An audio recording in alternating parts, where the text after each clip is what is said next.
Good evening student, कैसे आप सब। उम्मीद है सब बच्चे बहुत बढ़िया होंगे। जीनियस स्टडी पॉइंट बच्चों आपका स्वागत है। आज आपके साथ में बच्चों एक नई वीडियो लेकर आए हैं और आज की वीडियो बच्चों है पाउली का अपवर्जन नियम।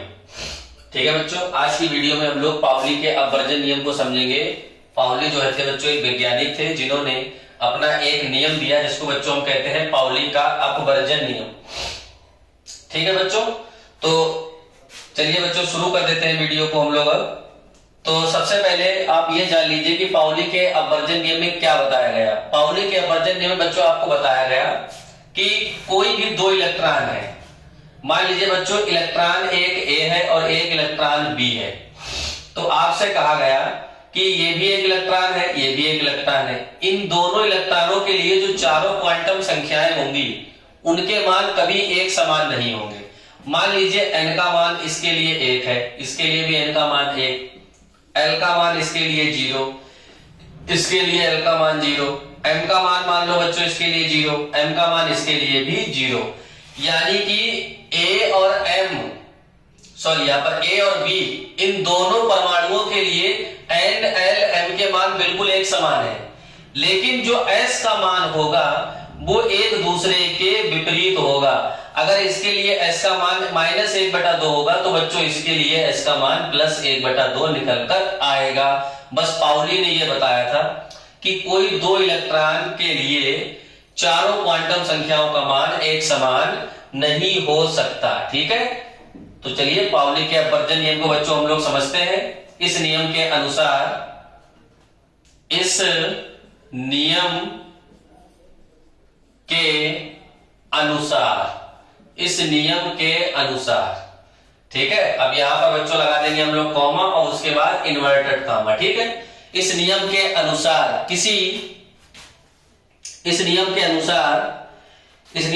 बच्चों किसी परमाणु के दो इलेक्ट्रॉनों की चारों क्वांटम संख्याओं, किसी परमाणु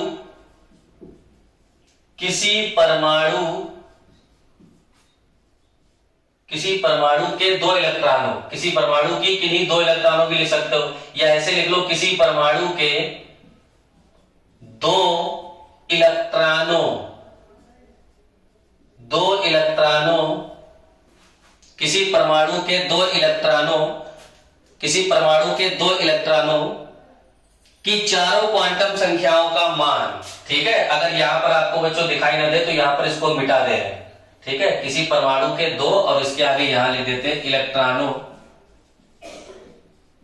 इलेक्ट्रॉनों की चारों क्वांटम संख्याओं का मान, चारों क्वांटम संख्याओं का मान एक समान नहीं होता है। मान एक समान नहीं होता है। ठीक है, यदि नई लाइन से लिख सकते हैं, यदि n, l, m के मान समान हो तो s का मान अवश्य भिन्न होता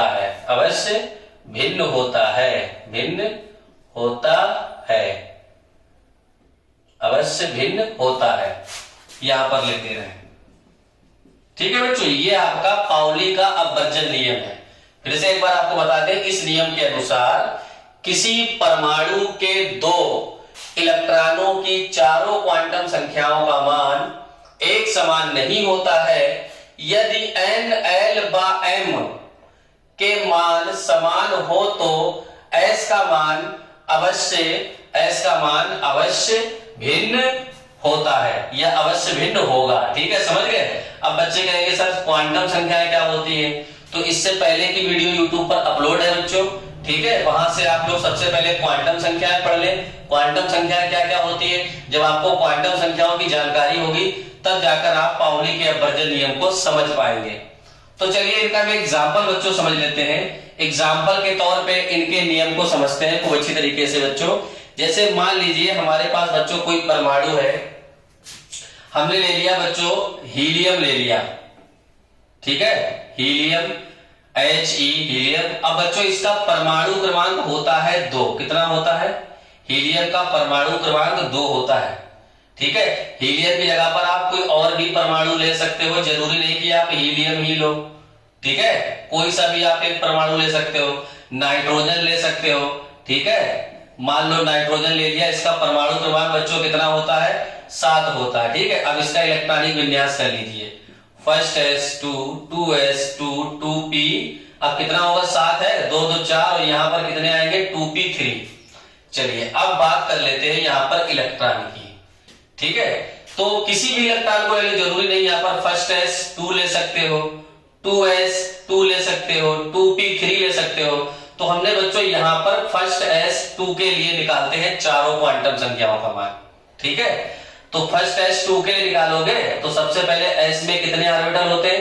सबसे पहले आपको पता होना चाहिए S में बच्चों कितने ऑर्बिटल होते हैं। S में ऑर्बिटल होता है 1। कितने इलेक्ट्रॉन भरना?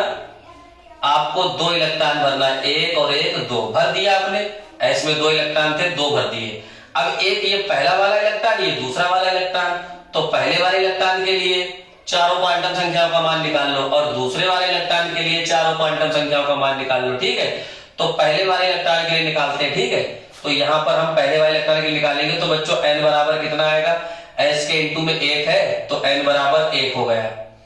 L बराबर क्या होगा? S के लिए L बराबर 0 होता है, सबको मालूम होना चाहिए। M बराबर कितना निकलेगा? अगर L का मान 0 है तो M का मान भी 0 ही होता है, ठीक है। अब S बराबर कितना मान हो जाएगा? देखो पहले इलेक्ट्रॉन के लिए निकाल रहे हो तो पहला इलेक्ट्रॉन की दिशा कहाँ है? ऊपर की ओर है, यानी ये दक्षिणावर्त घूम रहा है। तो इसके लिए S का मान कितना होगा? 1/2। ये पहले इलेक्ट्रॉन के लिए इतना मान निकल कर आया, ठीक है। अब यहां पर हमने खींच दी लाइन। अब दूसरे इलेक्ट्रॉन के लिए निकाल लो, ये दूसरा इलेक्ट्रॉन ये वाला जो नीचे की ओर है।